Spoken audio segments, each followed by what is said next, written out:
नमस्कार, छत्तीसगढ़ कौशल्य भूमि देख रहे हैं आप। आपके साथ मैं हूं स्वीटी दीक्षित। रुक करेंगे छत्तीसगढ़ की खबरों की ओर। छत्तीसगढ़ में विधानसभा चुनाव का घोषित होते ही बीजेपी ने अपेक्षाकृत कमजोर मानी जाने वाले 21 सीटों पर अपने प्रत्याशी घोषित कर दिए हैं। इसके साथ बदली हुई रणनीति पर काम करते हुए अच्छे नतीजे हासिल करने की योजना बनाई गई है। आपको बता दें कि कोरबा जिले के पाली से बीजेपी ने अपना चुनावी शंखनाद किया है, जहां प्रदेश प्रभारी ओम माथुर और पूर्व मुख्यमंत्री डॉक्टर रमन सिंह की मौजूदगी में गोंडवाना गणतंत्र पार्टी और कांग्रेस के लगभग 3000 कार्यकर्ताओं ने बीजेपी का दामन थामने के दावे किए हैं। काफी समय से पाली तानाखार विधानसभा सीट पर कांग्रेस के प्रत्याशियों की जीत होती रही है। माननीय अरुण साव जी की उपस्थिति, नेता प्रतिपक्ष नारायण चंदेल जी की उपस्थिति, ननकीराम कंवर जी हमारे वरिष्ठ नेता और सभी हमारे इस पूरे जिले के नेताओं की उपस्थिति में आज ऐतिहासिक क्षण था जब हजारों की संख्या में 7000 से ज़्यादा लोगों ने भारतीय जनता पार्टी की सदस्यता ग्रहण की है। और ये अपने आप में पाली तानाखार के लिए एक बहुत बड़े होने वाले परिवर्तन का द्योतक है। तानाखार विधानसभा में 7000 से अधिक लोगों ने भारतीय जनता पार्टी की सदस्यता आज ली है। अभी 2 दिन पहले सतनामी समाज के गुरु बालदास जी, उनका पूरा परिवार अपने साथियों के साथ भारतीय जनता पार्टी में प्रवेश किए। कल बस्तर का बेटा आईएएस की कुर्सी छोड़कर इस्तीफा देकर अपने हजारों साथियों के साथ भारतीय जनता पार्टी में प्रवेश किए। तो बीजेपी का चुनावी शंखनाद हो चुका है और ऐसे में कहा यह जा रहा है कि कई कांग्रेस के ऐसे कार्यकर्ता हैं जो कि बीजेपी में शामिल हो चुके हैं। डॉक्टर रमन सिंह की अगुवाई में, बता दें कि पूर्व मुख्यमंत्री है और ऐसे में अब उनकी अगुवाई में आगे छत्तीसगढ़ में चुनाव प्रचार प्रसार का दौर में अब जुटा हुआ है। और ऐसे में ये लगातार उनकी तरफ से चुनावी शंखनाद जो है वो किया जा रहा है। और देखिए तस्वीरें आप तक पहुंचा रहे हैं कि भारी संख्या में यहाँ पे जनसंख्या भी नजर आ रही है आपको, यानी कि जनता जो है इनको सपोर्ट करने के लिए पहुंच रही है। लेकिन बड़ा सवाल तो ये है कि जितनी जनसंख्या है क्या वो वोट में तब्दील होगी।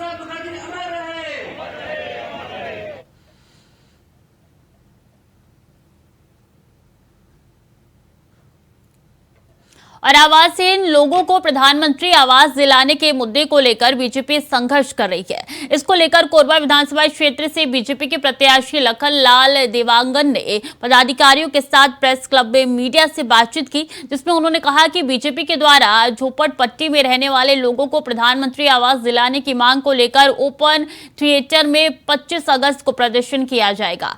देवांगन ने बताया कि केंद्र के द्वारा पीएम आवास योजना के लिए राशि उपलब्ध कराने के बावजूद छत्तीसगढ़ के 16 लाख लोग लाभ से वंचित रह गए, क्योंकि प्रदेश सरकार ने इस दिशा में उदासीन रवैया अपनाया। या दोनों में से जो बोलना चाहे। और 2 बार दीदी 2 बार से विधायक हैं और एक बड़ी अच्छी बात दीदी ने बताई जो मैं आप लोगों को बताना चाहता हूँ। मैंने जैसा शुरू में कहा कि 3 बार से इनका परिवार उस क्षेत्र का विधायक है और उस क्षेत्र का विधायक जो इनका क्षेत्र नहीं है निश्चित रहेगी। और मैं चाहूंगा कि और सुन्नी मुस्लिम जमात में मरकजी सीरत कमेटी को भंग कर दिया गया है। साथ ही समाज के लोगों से कहा है कि वो ईद मिलाद उन नबी कार्यक्रम के नाम पर अपात्र व्यक्तियों को चंदा बिल्कुल भी ना दे। 29 या 30 सितंबर को ईद मिलाद उन नबी का जुलूस केवल सुन्नी मुस्लिम जमात के द्वारा ही निकाला जाएगा। दरअसल तिलक भवन में आयोजित प्रेस कॉन्फ्रेंस में सुन्नी मुस्लिम जमात के अध्यक्ष हाजी अखलाक खान ने पत्रकारों को इसकी जानकारी दी, जिसमें उन्होंने बताया कि ईद मिलाद उन नबी के सिलसिले में 11 अगस्त को एक बैठक रखी गई थी, जिसमें मिर्जा आशिफ के द्वारा अध्यक्ष सहित अन्य लोगों से अभद्र व्यवहार कर हाथापाई की गई और इसी को लेकर संबंधित मरकजी सीरत कमेटी को हमने भंग कर दिया है।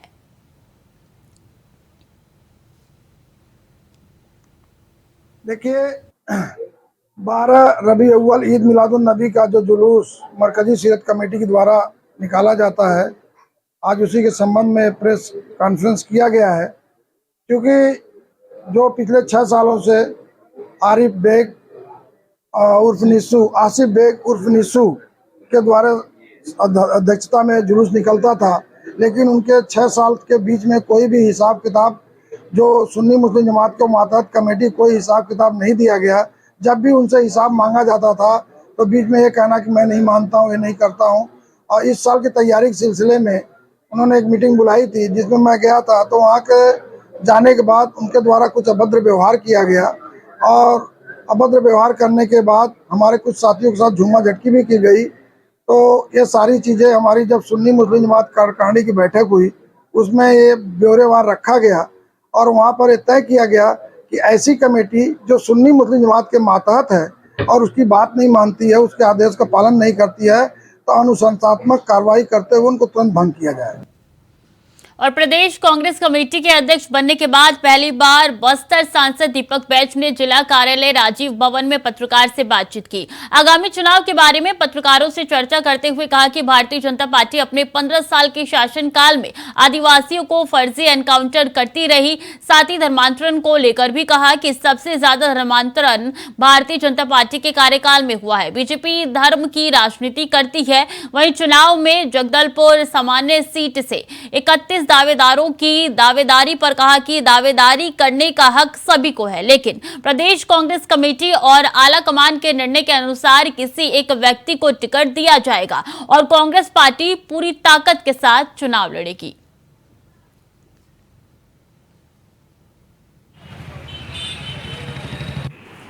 लुंड्रा विधानसभा देख लेंगे।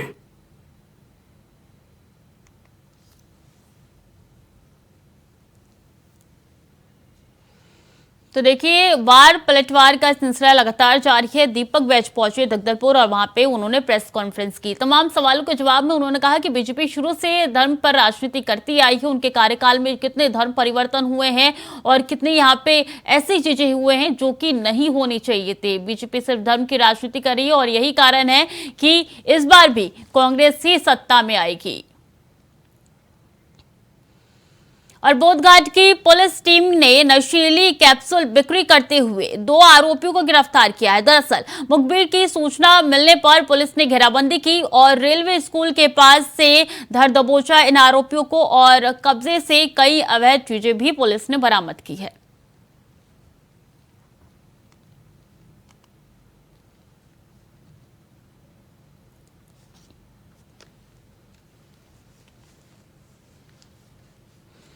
तो पुलिस ने बड़ी कार्रवाई की है। यहाँ पे देखिए, यही 2 आरोपी जिनको पुलिस ने पकड़ा है। नशीली दवा बेचने का काम इनके द्वारा लगातार किया जा रहा था। जब मुखबिर की सूचना मिली तो पुलिस ने इन आरोपियों को धर दबोचा। इनके पास से देखिए कितनी भारी संख्या में नशीली दवा मिली है और ऐसे में पुलिस के ये घेराबंदी के बाद इनको गिरफ्तार कर लिया गया है और पुलिस लगातार कई दिनों से इनको ढूंढ रही थी और ऐसे में जैसी मुखबिर ने ये जानकारी दी, पुलिस तुरंत पहुंची और घेराबंदी करने के बाद इनको गिरफ्तार कर लिया गया है। कहा यह जा रहा है इनके पास से कई अवैध ऐसी चीजें भी बरामद हुई है जो कि गैर कानूनी है और ऐसे में पुलिस लगातार मोर्चे पर तैनात नजर आ रही है। उन तमाम ऐसे लोगों को, ऐसे आरोपियों को गिरफ्तार कर रही है जिनका इन सब कारोबार में हाथ है।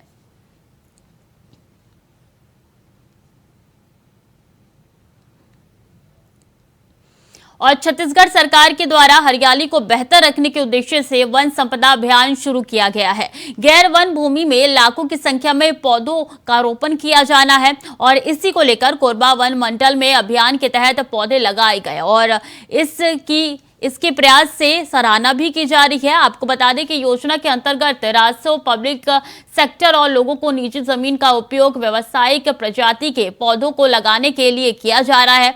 वन विभाग ने इसके लिए कई प्रजाति के पौधे सुनिश्चित किए हैं। जानकारी के मुताबिक कोरबा जिले शुरुआती चरण में 10 हेक्टेयर जमीन में इस काम को किया जा रहा है। राजस्व और आपदा प्रबंध मंत्री जय सिंह अग्रवाल ने बताया कि छत्तीसगढ़ का बड़ा हिस्सा वनों से घिरा हुआ है और ये पर्यावरण के लिए काम अच्छा होगा।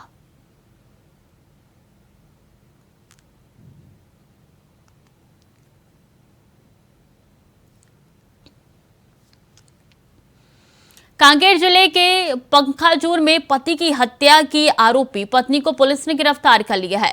पति के शराब पीने से नाराज पत्नी ने पति की बांस के डंडे से पीट कर हत्या कर दी। मामला पंखाजूर थाना क्षेत्र का बताया जा रहा है। आपको बता दें कि पति हमेशा शराब के नशे में धुत रहता था। इसी को लेकर उसका विवाद अक्सर पति और पत्नी के बीच में देखने को मिलता था, जिससे आए दिन दोनों के बीच शराब को लेकर झगड़ा हुआ करता था, जिसके बाद पत्नी ने डंडे से पीट कर अपने पति की जान ले ली। तो ये मामला जो है कांकेर से निकल के सामने आया है, जहां रिश्ते जो है शर्मसार होते हुए एक बार फिर से नजर आ रहे हैं, जहां पत्नी ने अपने पति की जान ले ली। शराब पीने की लत थी पति को, जिसके कारण दोनों के बीच में वाद विवाद लगातार चलता रहा था। झगड़ा काफी ज्यादा बढ़ गया था, जिससे तंग आकर पत्नी ने यह कदम उठाया और पति की बांस के डंडे से पीट कर हत्या कर दी।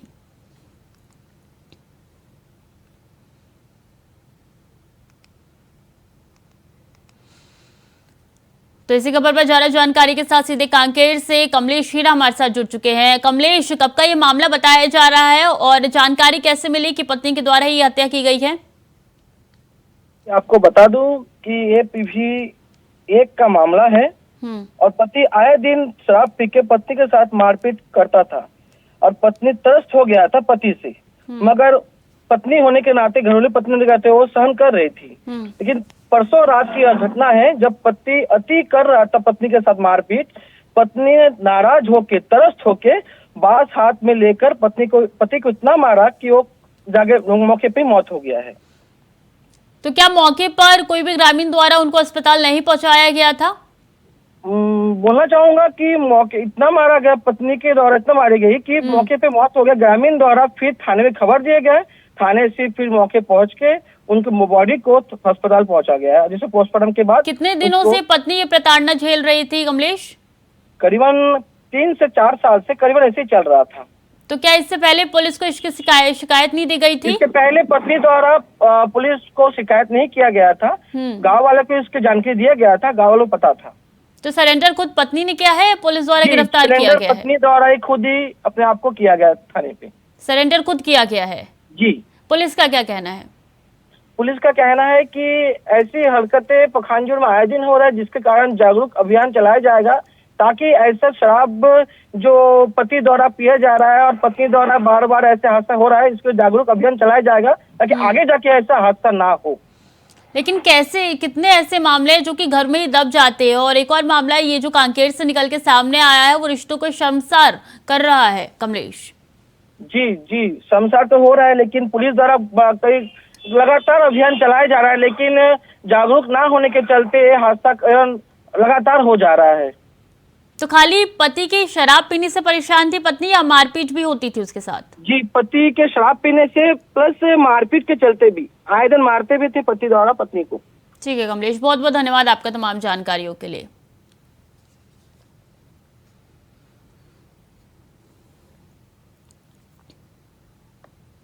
और जगदलपुर में एक बस के टायर फटने की खबर सामने आई है। हालांकि इसमें किसी के जान माल का कोई नुकसान नहीं हुआ है। जानकारी के अनुसार बस हैदराबाद से बोरीगुमा के लिए निकली हुई थी और बोरीगुमा पहुंचने के पहले बस का टायर फट गया और आगजनी हो गई। लेकिन इस दौरान बस में सवार सभी सवारी जो है वो सुरक्षित थे।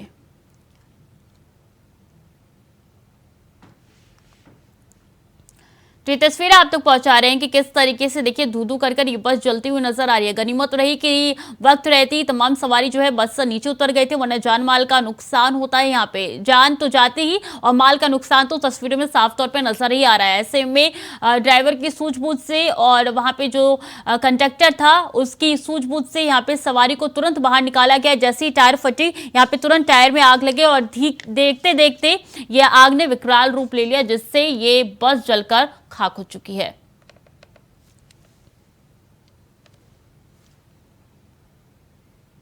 और SCCL की कोयला खदानों के कारण आम जनता का जीना दुश्वार हो गया है। खदान के भीतर उत्पादन के लिए होने वाले ब्लास्टिंग के कारण प्रभावित क्षेत्र में रहने वाले लोगों की घरें क्षतिग्रस्त होने लगी है। पिछले कई सालों से इस तरीके की समस्या बनी हुई है, बावजूद इसके प्रबंधन की मनमानी जारी है।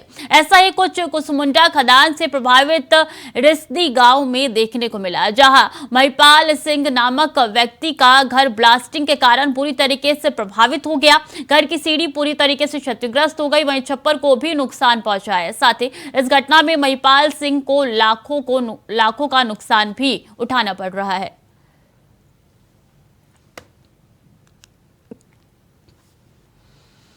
और मिशन चंद्रयान 3 के सफल होने की खुशियां पूरे देश में उत्सव के रूप में मनाई जा रही है। गौरतलब है कि इसरो के वैज्ञानिकों की कड़ी मेहनत के दम पर भारत इतिहास रचने में सफल हो गया। वहीं 23 अगस्त को चंद्रयान 3 के चांद के दक्षिणी ध्रुव पर उतरने का सीधा प्रसारण देश भर में किया गया। इसी को लेकर कोरबा के अंतरी कछार पूर्व माध्यमिक स्कूल में बच्चों को चंद्रयान 3 के सॉफ्ट लैंडिंग का सीधा प्रसारण दिखाए जाने की खास व्यवस्था की गई थी, जहां बच्चे इस ऐतिहासिक क्षण के साक्षी बने।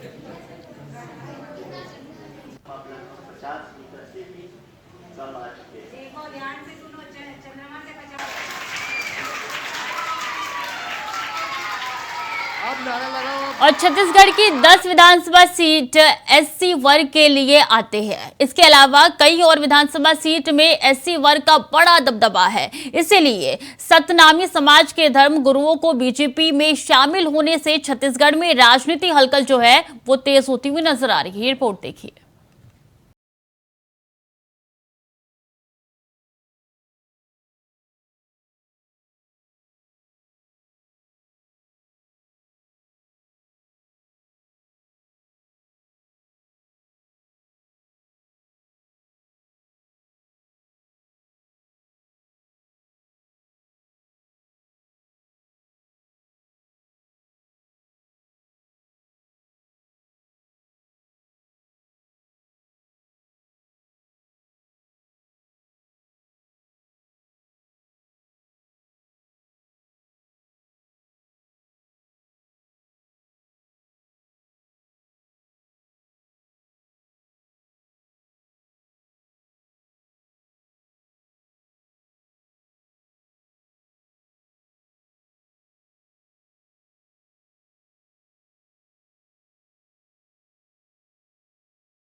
और अपना दम भर रहा है। क्या कुछ कहा, जरा आप भी सुनिए। बीजेपी ज्वाइन करने का आपने देखा कितना जबरदस्त सम्मान हुआ, इज्जत दिया गया, बिठाया गया, सम्मान दिया गया, हर फूल से स्वागत किया गया। और मैं जब वहाँ प्रवेश किया 2018 में, ऐसे वहाँ भी मंच है, आपने देखा होगा राजीव भवन में। और वहाँ जब मैं प्रवेश करने गया तो जो भूपेश बघेल जी थे वो प्रदेश अध्यक्ष थे, तो उनको कहा गया कि भी स्वागत भाषण दीजिए। तो उन्होंने कहा मैं स्वागत भाषण नहीं देता। मतलब आप नहीं चाहते कि भी हम आए। तो मेरे को उसी दिन डाउट हो गया था, शंका हो गया था कि भी ये व्यक्ति ठीक नहीं।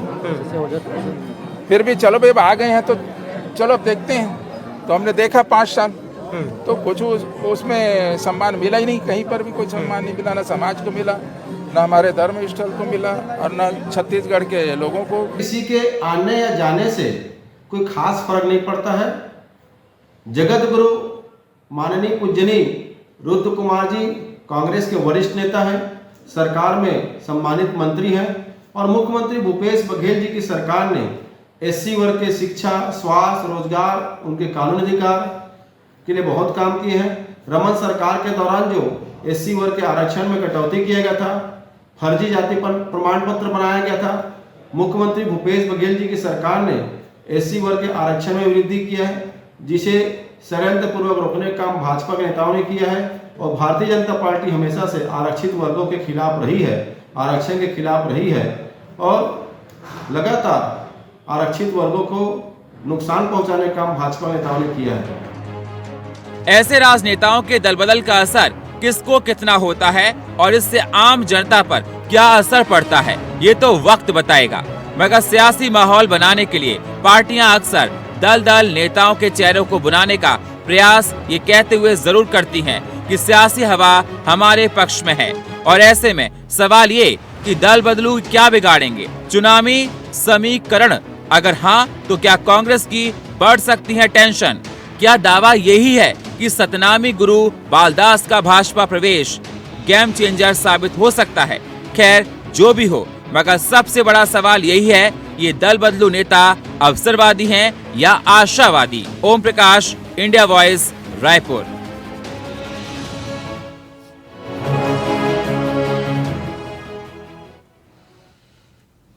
और अंबिकापुर जिले के मैनपाट ग्राम पंचायत के सुगापानी गांव के लोग सड़क और पुल के लिए अब भी मोहताज है। फिर भी यहां के लोग इस आस में हर बार वोट देते हैं कि कभी ना कभी गांव की हालत में जरूर सुधार देखने को मिलेगा।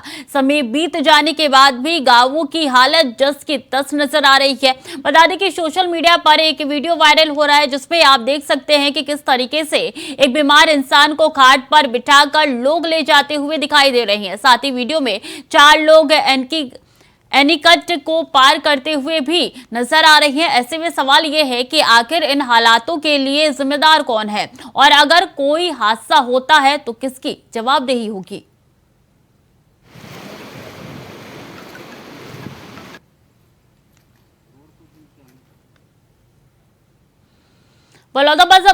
बलौदाबाजार जिले के भाटापार में सागर धीवर नाम के युवक ने मुनासिर अहमद नाम के युवक पर धारदार चाकू से हमला कर दिया। हमले में युवक बाल बाल बच गया। वहीं स्थानीय लोगों ने तत्काल इसकी सूचना पुलिस को दी, जिसके बाद पुलिस ने आरोपी सागर धीवर को गिरफ्तार कर जेल भेज दिया है।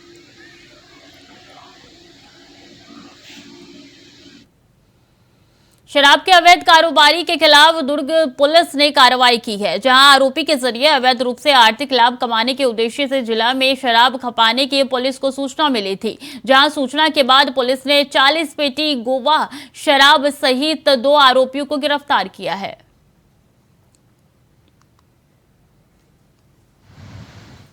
तो फिलहाल के लिए बुलेटिन में इतना ही। खबरें लगातार जारी है, देखते रहिए इंडिया वॉइस।